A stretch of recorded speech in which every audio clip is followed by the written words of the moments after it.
The meeting room was massive. It floated in space, far from any sun or planet. Inside, creatures from 47 different worlds sat in their special chairs.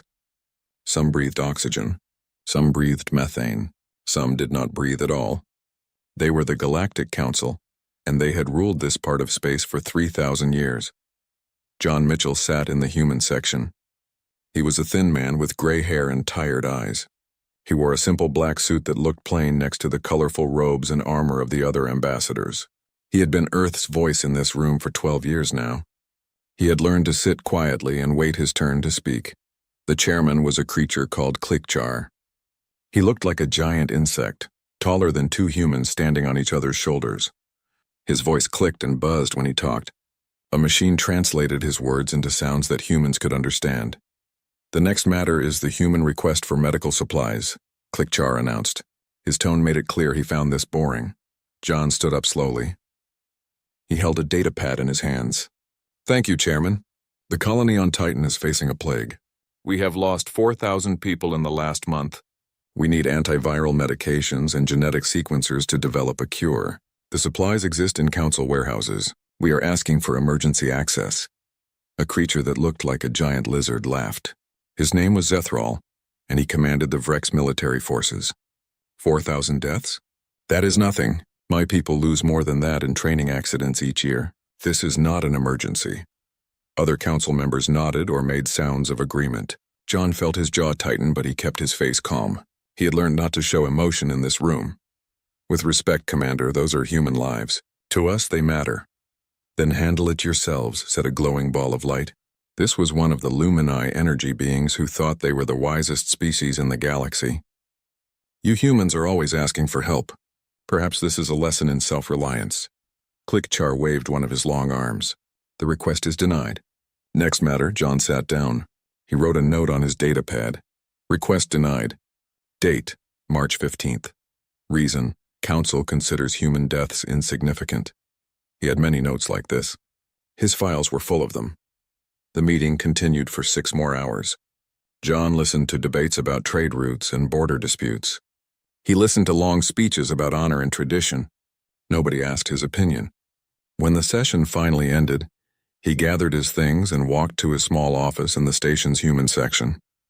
His assistant was waiting for him. Her name was Claire Hughes, a young woman with red hair and bright green eyes. She had been working for him for 2 years now. "How did it go?" she asked, though her face said she already knew the answer. They said no. Again. John put his data pad on the desk and sat down heavily. "Contact Dr. Lisa Morgan on Titan. Tell her she will have to synthesize the cure with what she has. No help is coming." Claire nodded and started typing. John looked out the window at the stars. He thought about the 4,000 people who had died. He thought about the families crying for help. He thought about how the council had laughed. This was not the first time. It was never the first time. 2 years ago, human merchant ships had been attacked by pirates in the Outer Rim. 20 ships destroyed. 300 people killed. John had presented evidence, tracking data, and identification of the pirate bases. The council had called it an internal matter and told him to handle it himself. 3 years before that, a human science team had discovered signs of intelligent life in the Abyss sector. The council had sent their own team, taken credit for the discovery, and never mentioned the human scientists who had done the actual work. 5 years before that, Earth had asked permission to expand into 3 uninhabited star systems. The request had been denied because a council member species might want those systems someday. Maybe, in the future. No specific plans, just the possibility. John had files full of these incidents. 15 years of them, stretching back before he had become ambassador. His predecessor had kept records too, and the ambassador before her. The pattern was always the same. Humans asked. The council said no. Or the council took credit. Or the council simply ignored the request entirely. But humans kept working. They kept trading, kept researching, keeping fixing things, because that was what humans did. They saw problems and they solved them. They saw broken things and they fixed them, even when nobody thanked them, even when nobody noticed. John opened his private files. He looked at reports from human colonies across council space. Reports the council never read. Numbers the council never checked. Human engineers maintained 63% of the station's life support systems. Human technicians repaired communication arrays on 40 worlds. Human doctors staffed emergency clinics in 30 systems. Human scientists published more research papers than any 3 other species combined. But in council meetings, humans were treated like children. Useful children maybe, but children nonetheless. Species to be tolerated and occasionally patted on the head. Never species to be respected. 6 months ago, something had changed. Dr. Lisa Morgan, working on a science vessel called the Pathfinder, had discovered a cure for something called the Bleeding Death. This disease was killing millions of Kentari people. The Council's own scientists had been trying to cure it for 10 years. They had failed.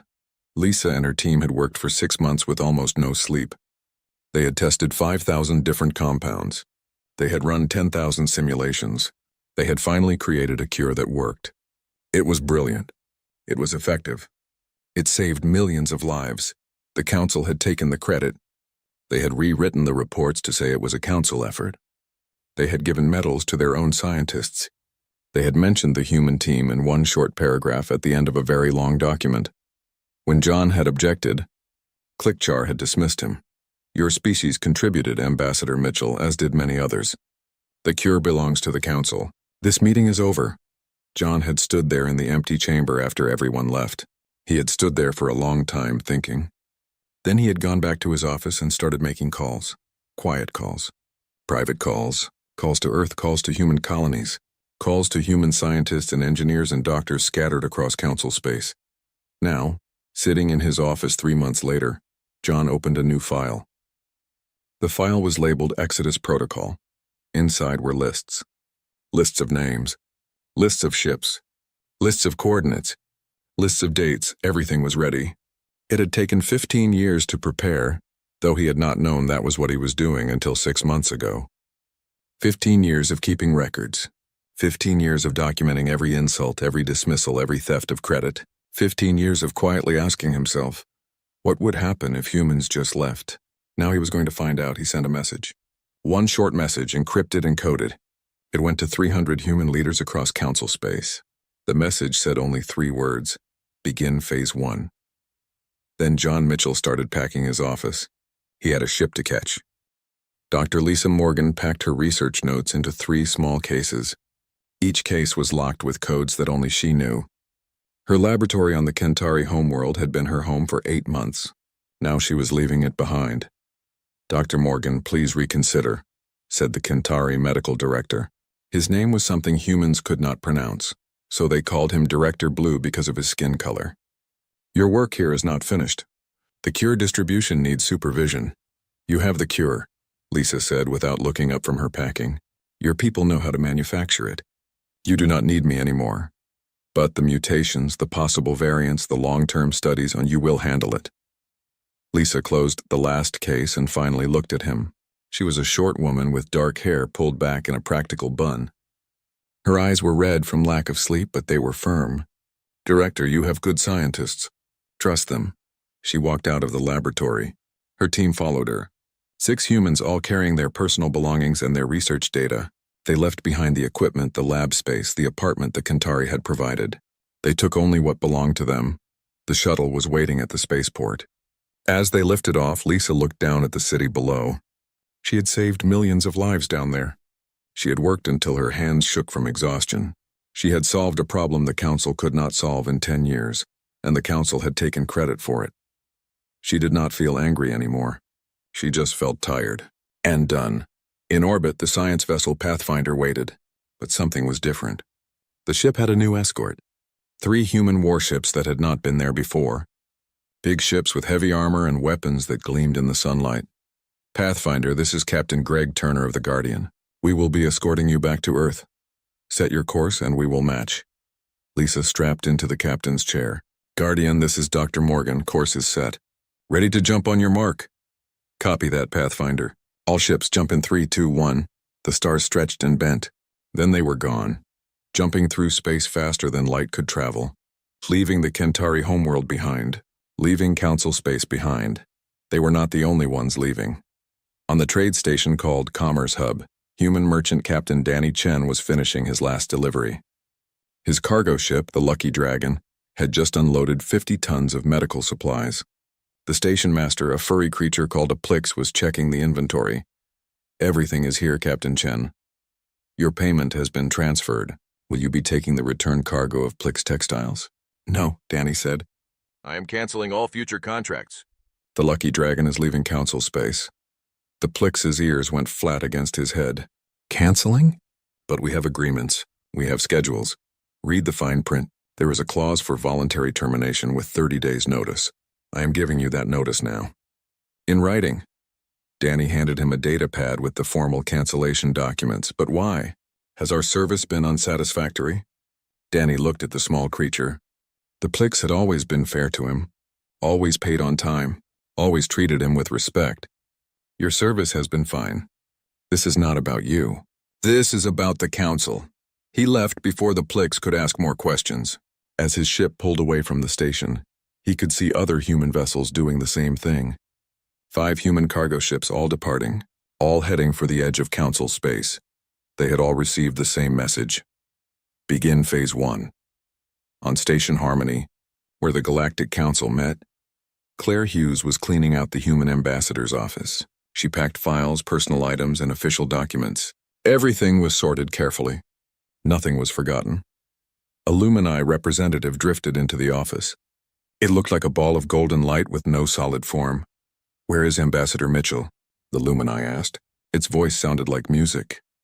"The ambassador has been recalled to Earth for consultations," Claire said. She kept packing while she talked. "When will he return?" "I do not know.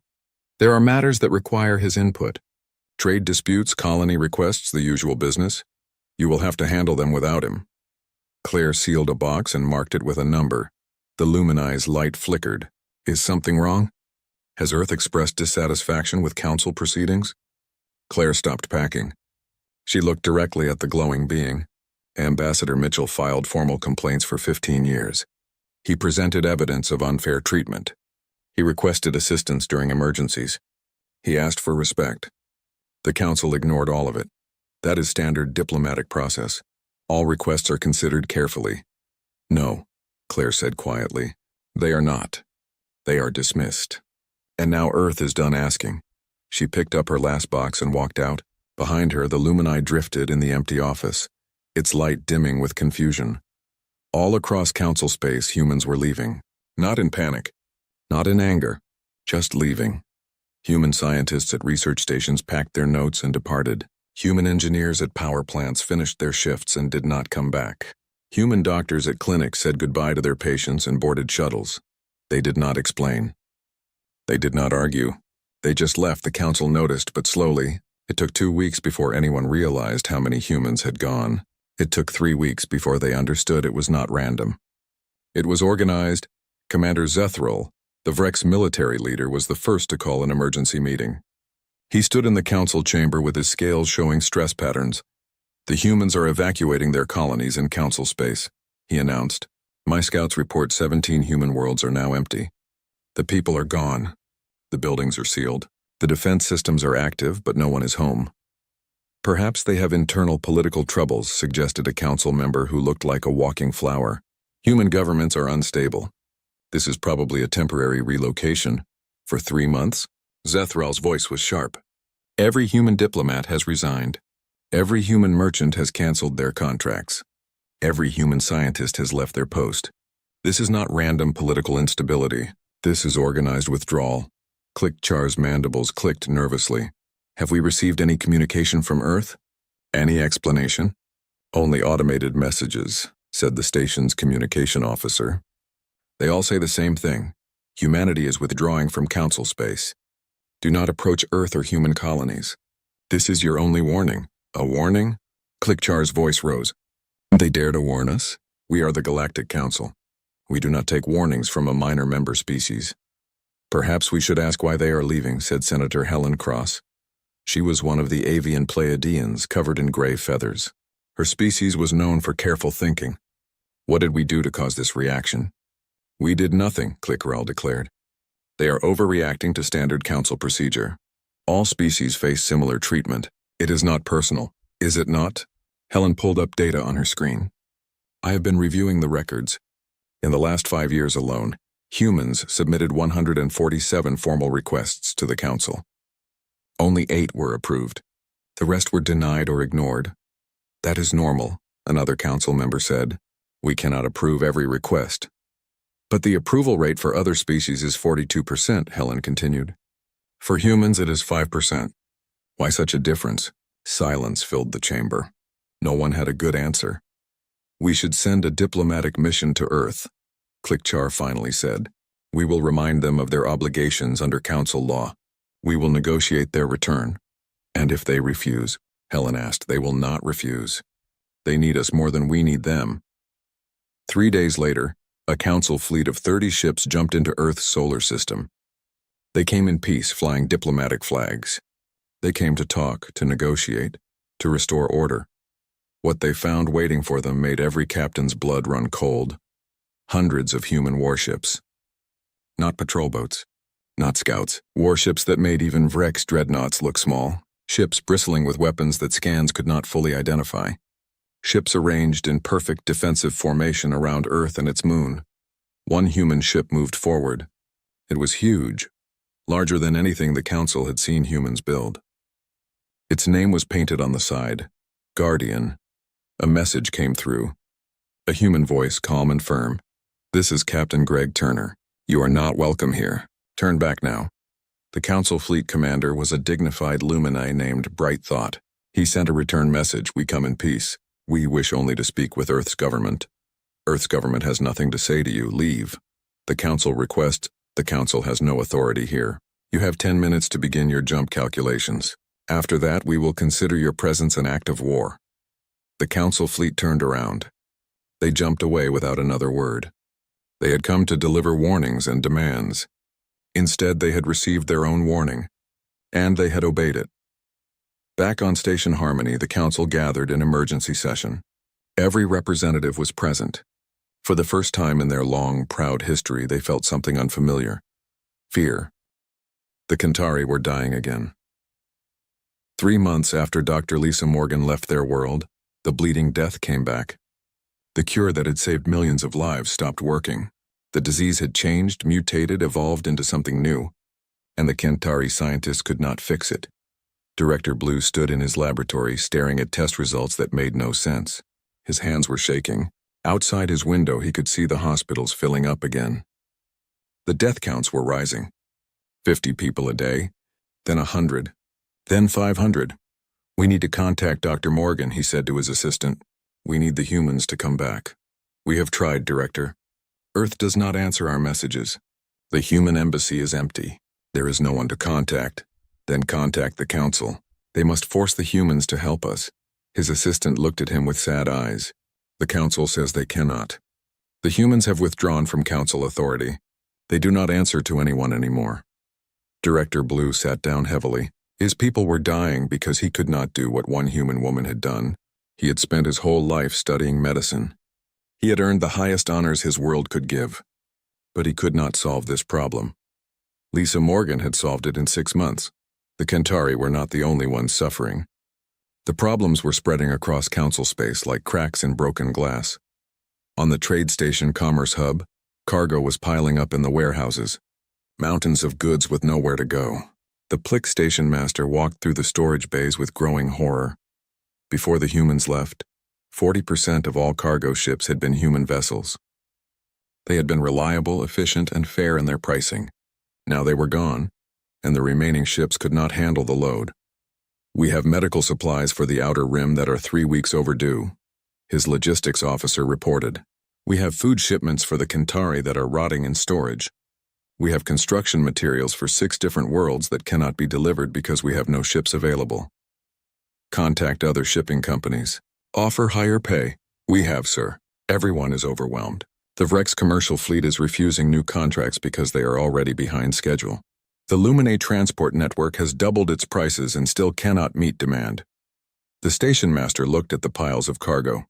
Somewhere in those boxes were medicines that people needed, food that families were waiting for, materials that would build homes and schools and hospitals, all sitting in his warehouse, useless. The humans made it look so easy, he said quietly. We never realized how much work they were doing. On a Lumini energy collection station, the lights were dimming. The Lumini needed energy to survive, and they gathered it from special crystals that came from the deep nebula. Human ships had transported 90% of those crystals. Now the supply chain was broken. Bright morning, the station administrator was trying to ration energy for the first time in 200 years. She had to decide which facilities would get power and which would go dark. Schools or hospitals, homes or factories. How long before the next crystal shipment arrives? She asked. 6 months, her aide replied. The non-human shipping companies say they need time to modify their ships for nebula navigation.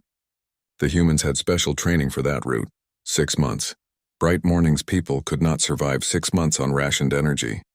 They would start to fade, to lose their coherence, to simply stop existing. Contact the council. This is an emergency. The council says to manage with our reserves, and we have no reserves. We never needed reserves before. The aide had no answer to that. On Station Harmony, the council's own problems were multiplying. The massive space station had been built over centuries.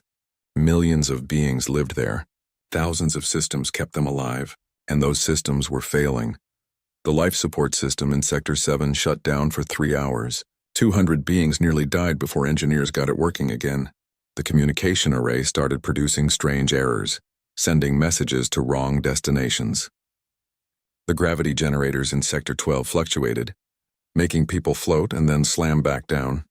The chief engineer, a methane-breathing Grothan named Solid Worker, was working 20-hour days trying to fix everything.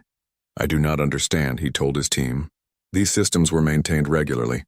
They should not be failing like this. A junior engineer pulled up maintenance records. Sir, the humans did most of the deep maintenance. They worked on the core systems, the backup systems, the redundant safety systems. We other species only did surface repairs. That cannot be true. We have capable engineers. Yes, sir. But look at the records. 70% of all core system maintenance was logged by human engineers. They did the difficult work, the dangerous work, the work that required understanding how all the systems connected to each other. Solid Worker looked at the records. His face went dark with shame. We took their work for granted. Yes, sir. Can we learn to do what they did? Eventually, sir. But it will take years to understand all the systems they maintained, and we do not have years. We have weeks, maybe months before something critical fails. The meeting chamber of the Galactic Council was full. Every representative was present. Many looked frightened. Some looked angry. All looked confused. Senator Helen Cross stood at the central podium. She had been working for weeks, compiling data, checking records, calculating numbers. Now she had to tell the council the truth they did not want to hear. Humans represented 3% of the council's total population. She began. Her voice was clear and calm. But they performed 28% of all scientific research. They published 41% of all new medical studies. They maintained 39% of all infrastructure systems across council space. She pulled up graphs and charts on the large displays, numbers that could not be argued with. They operated 40% of all cargo vessels. They trained 60% of all emergency medical technicians. They wrote 51% of all technical manuals. They designed or improved 70% of Rex military hardware. The chamber was silent. Even Commander Zethral had stopped objecting. We did not lose a minor member species, Helen continued. We lost the foundation that our entire civilization was built on. And we never noticed because they did their work quietly. Without demanding credit or recognition, they just did the work that needed doing. How is that possible? Asked a council member. How could one species contribute so much without us knowing? Because we did not want to know, Helen said simply. We convinced ourselves that we were superior, that we were teaching the humans that they needed us. The truth is exactly opposite. We needed them desperately, and we treated them terribly. Clickchar's mandibles clicked rapidly. The chairman looked older than he had 3 months ago. What do we do now? We are already doing it, Helen replied. We are failing. Trade is collapsing. Infrastructure is breaking. Medical care is declining. Species are dying. And it will get worse before it gets better, because we cannot replace what the humans did. Not quickly. Maybe not ever. Commander Zethral stood up. The proud warrior's scales were dull, his posture defeated. My fleet is combat ineffective. Without human maintenance, our weapons systems are failing. When pirates attacked the colony at Border's Edge last week, Our ships could not get their targeting computers online. The colony fell in 4 hours. 300,000 Vrex died while we watched helplessly. He looked around the chamber. I mocked the humans. I called them weak. I laughed at their short lifespans and emotional nature. I was wrong. They were not weak. They were holding us up, and I was too proud to see it. Other representatives began to speak, sharing their own disasters. The Pleiadians could not maintain their atmospheric processors. The Grothan mining operations were shutting down because human-designed safety systems no longer worked. The Flower People's agricultural worlds were facing crop failures because human geneticists had been solving their pest problems. Every species had a story. Every species had a crisis. And they all led back to the same cause. The humans were gone. We must contact Earth, Klikchar said. We must apologize. We must beg them to return. We tried, Helen reminded him. They sent our fleet away. They will not speak to us? Then we try harder. We send ambassadors with offers of reparations of equal status of anything they want. Chairman, Helen said gently, I do not think they want anything from us. I think they are done with us entirely. The chamber fell silent again. The idea was too terrible to accept. The Galactic Council had ruled this part of space for 3,000 years. They had never failed. They had never lost control. They had never been helpless until now. On the 6th day of continuous emergency sessions, a message arrived. It appeared simultaneously on every screen, every display, every communication device in Council space. The message was simple. Ambassador John Mitchell will arrive at Station Harmony in 7 days. He will speak for humanity. Listen carefully because he will not repeat himself. The Council had 7 days to prepare. 7 days to decide what to say, what to offer, what to beg for. 7 days to face judgment. The 7 days passed slowly. The Council prepared speeches, offers, and arguments. They practiced apologies and drafted treaties. They argued about who should speak and what should be said. Chairman Klikchar barely slept. He spent his nights reviewing everything he had said to John Mitchell over the years. Every dismissal, every interruption, every casual insult, they added up to a mountain of shame. On the 4th day, he recorded a personal message. He did not ask the Council's permission. He simply spoke from his office, alone, with no aides or advisors. Ambassador Mitchell, this is Chairman Klikchar. I speak not as chairman, but as one being to another. I was wrong. We were all wrong. We took your people for granted. We dismissed your concerns. We disrespected your achievements. We treated you as servants when you deserved to be treated as equals. I do not ask for forgiveness because I know we do not deserve it. I ask only for the chance to make things right. Please talk to us. He sent the message on every frequency. He made sure it played on every screen in Council space. Within hours, billions of beings had seen their proud chairman admit he was wrong. Some Council members were angry that he had apologized without their approval. Others were relieved someone had finally said what needed saying. But everyone watched the message and wondered if it would make any difference. The message went out to Earth. There was no response. Senator Helen Cross spent the 7 days talking to other species. She wanted to understand the full extent of the damage.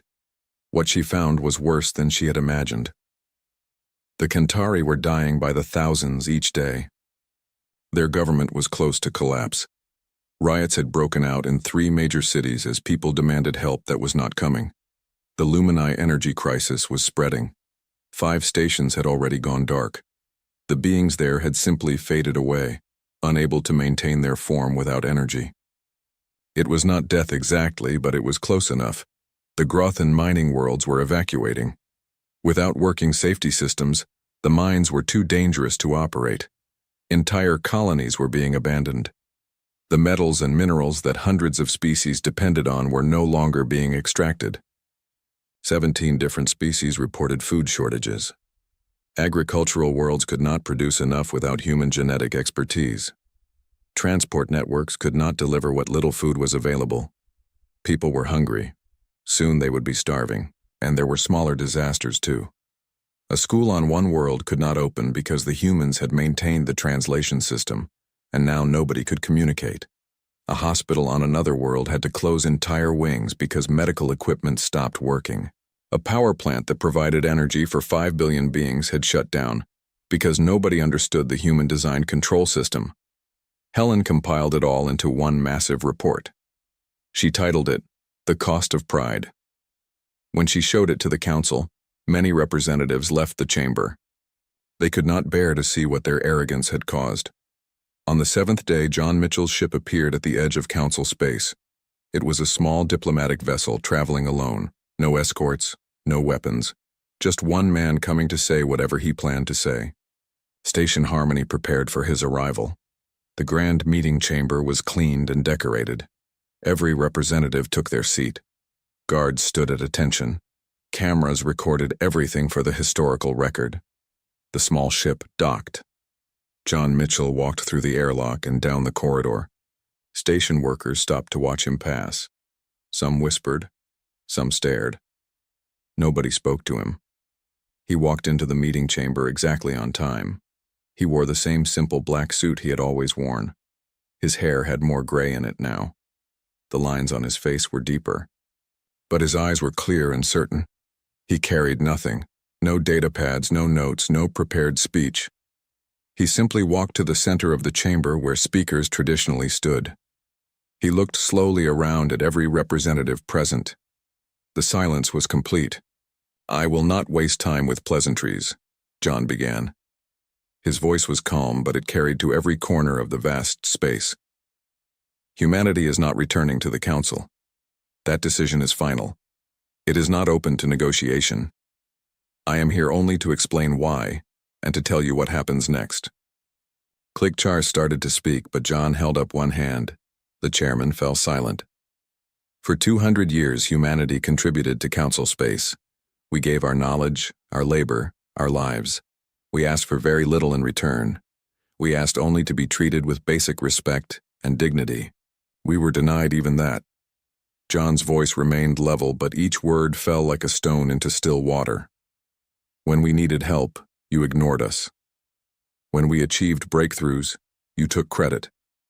When we spoke, you did not listen. You treated us like children who should be grateful for your attention.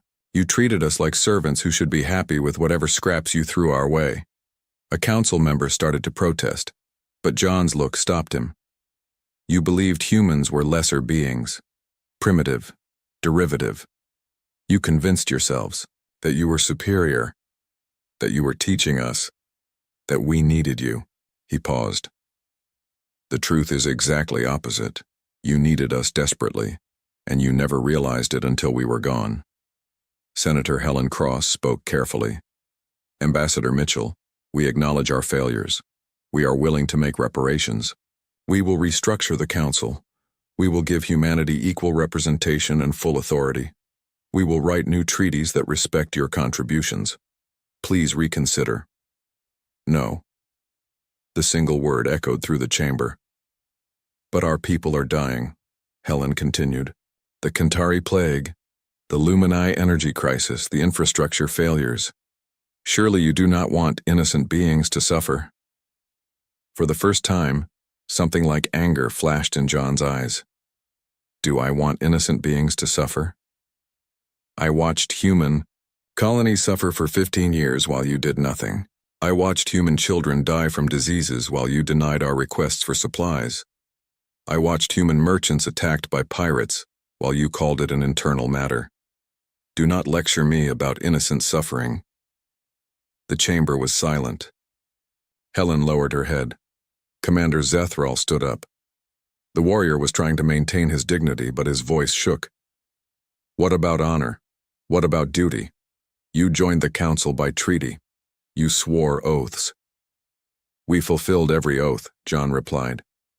We followed every law. We completed every obligation. Then we legally dissolved our membership using the procedures outlined in your own treaty documents. We did everything correctly. We did everything by your rules. But your timing, your method, it was designed to hurt us.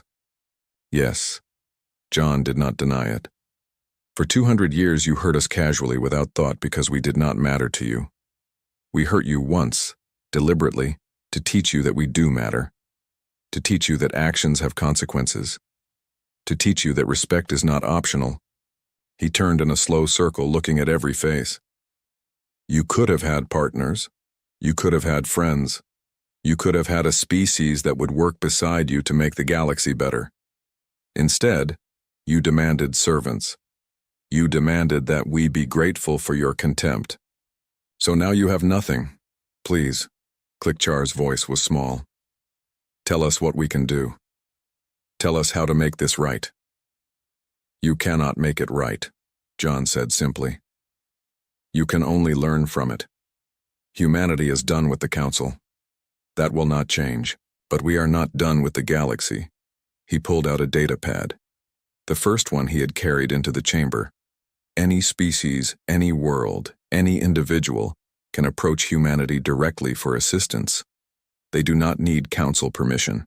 They do not need Council approval. They can come to us, and we will help them if we choose to. On our terms, as equals. The implications rippled through the chamber like an earthquake. You cannot undermine Council authority like this. Klikchar protested weakly. Watch us. John's voice was steel wrapped in velvet. In fact, we have already begun. Dr. Lisa Morgan returned to the Kentari homeworld 3 days ago. She is distributing the new cure for the bleeding death free of charge. Human medical teams are setting up facilities on 19 plague worlds. Human engineers are repairing infrastructure across 43 systems. Human merchants are establishing direct trade agreements with any species that wants them. He smiled, but it was not a warm smile. We are doing everything we did before, but now we answer only to ourselves and to the species we choose to help. We will not ask your permission. We will not report to your committees. We will not submit to your oversight. You wanted us gone, so we left. But we took our principles with us, and anyone who wants to work with us directly is welcome to do so. The chamber erupted. Representatives shouted questions, demands, protests. But John Mitchell simply turned and walked toward the exit. Before he left, he stopped and looked back one final time. The Council will survive. You will continue to pass your laws and hold your sessions and pretend you matter, but you will do it without us, and without any species that chooses humanity over you. The door closed behind him with a soft sound. Final. Complete. Klikchar sat in his chair, the weight of failure crushing down on him. Around him, representatives argued and blamed and schemed. But they all knew the truth. The Council had ruled this part of space for 3,000 years. They had been the center of civilization, the source of all authority, the final word on all matters. Now they were just one option among many, and most species were choosing the other option. The changes came quickly after John Mitchell left. Within a week, everything was different. Director Blue stood at the spaceport on the Kentari homeworld, watching the human ships land. Dr. Lisa Morgan walked down the ramp of the first vessel, carrying her equipment cases. Behind her came 20 more human doctors and scientists. Dr. Morgan, Director Blue said, his voice breaking. You came back. Of course I came back. Lisa set down her cases and looked at him. Your people are dying. That was never acceptable to me.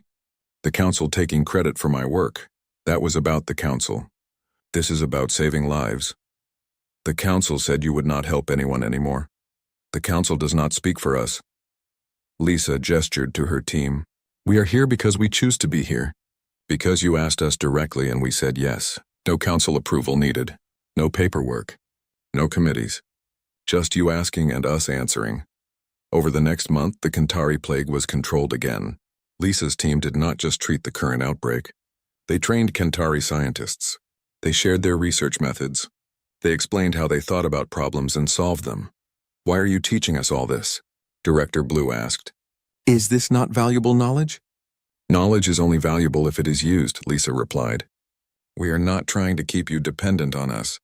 We are trying to make you independent. That is what partners do.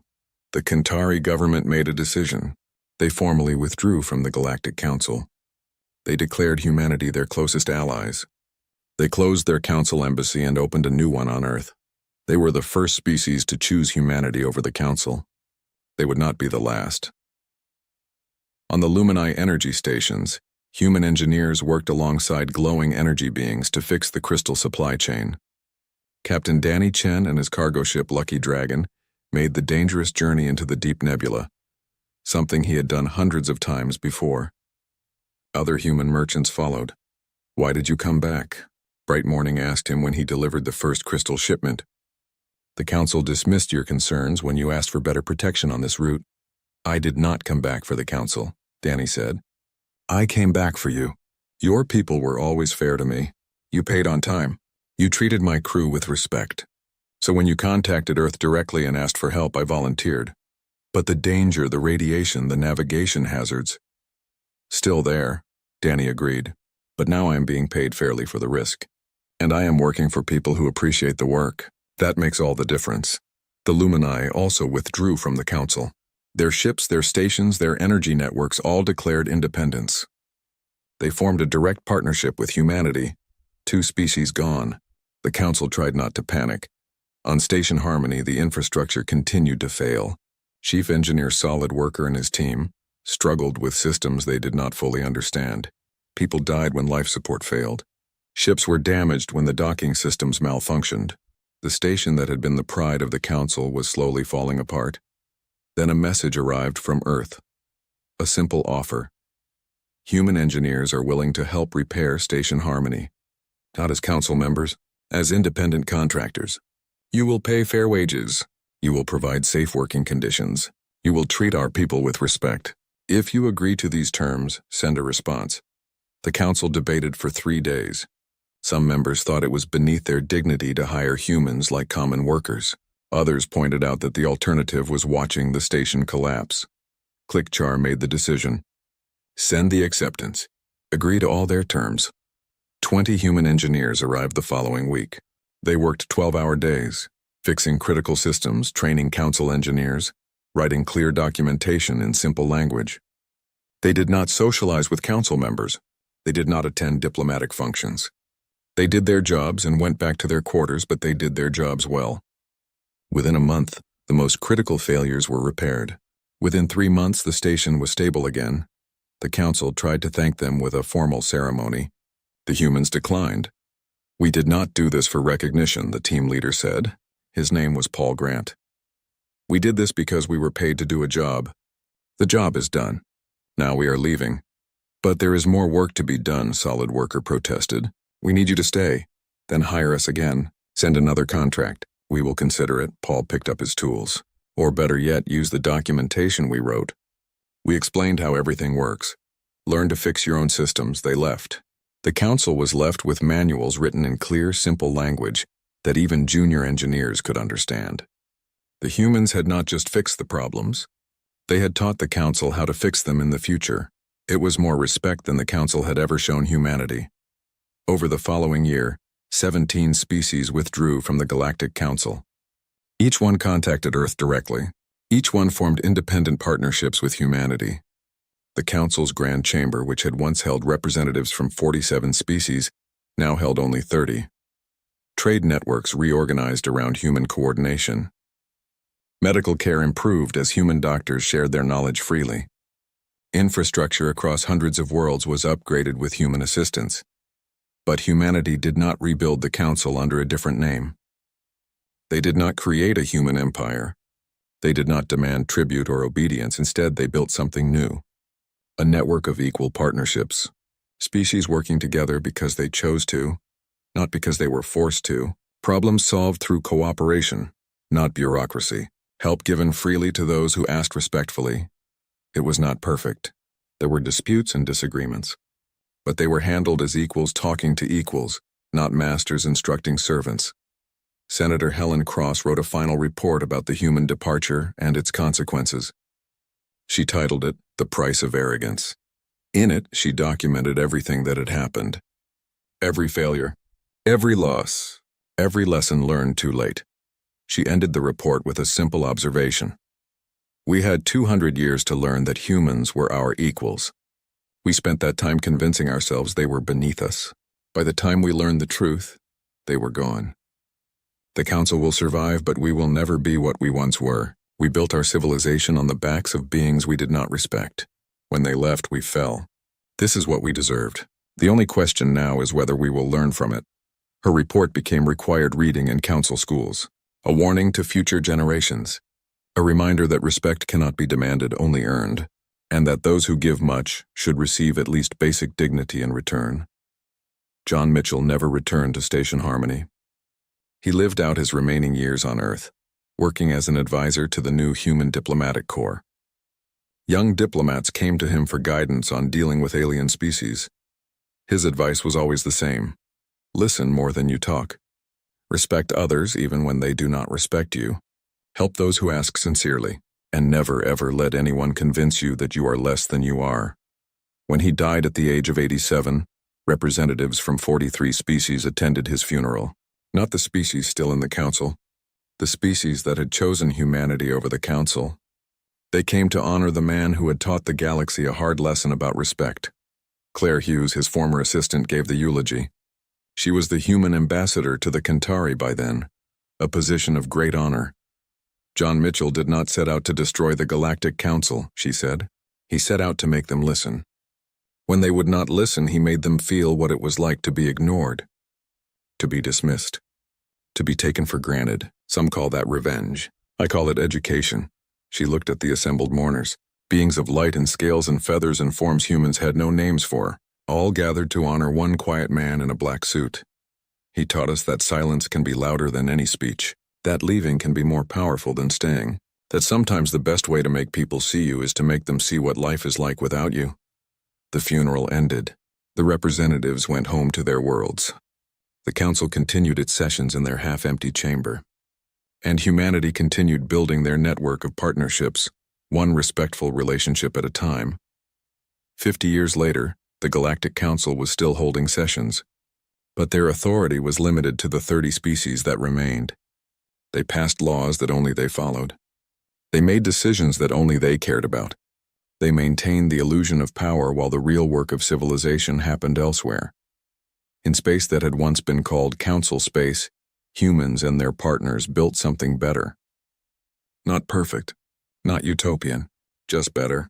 A galaxy where species worked together as equals, where problems were solved through cooperation, where respect was the foundation of every relationship. And on Earth, in the archives, John Mitchell's final report was preserved. The report he had written before sending that 3-word message, "Begin Phase 1. The report was titled, "What We Could Have Been." In it, he had outlined his vision for the Council. A place where all species were truly equal, where contributions were recognized and respected, where help was given freely to those who needed it, where dignity was not something to be earned but something every being deserved from the moment they joined. It was the Council he had hoped to build. The Council he had worked toward for 15 years. The Council that could have been, if only they had